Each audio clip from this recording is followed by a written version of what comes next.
Oh. Face caracterul drift. Hai că am urcat. Tu conduci, da? Așa, da. Dar nu știu, frate. Oh, doamne. Ok. Ok. Am intrat în spate din Stai greșeală. că vine bebelul, șoferul. Bă, da, aș fi vrut să... Bă, stai așa să ies de aici.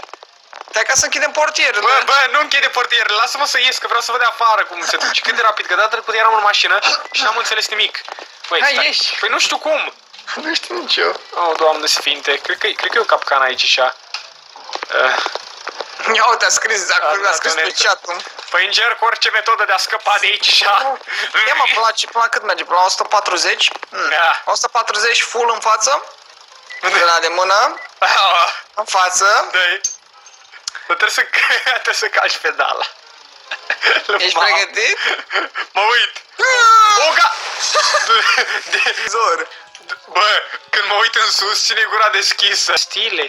Ia mă să văd și eu ce vezi tu acolo. Ai dat drumul la apă? Probabil. Faci duș? Nu? Oh, God, eu vine copilul și sunt aici și în fundul gol. Nu te uita la șerpuleț. Închide ușa. Acestea au fost filmulețe cu blogări amuzant.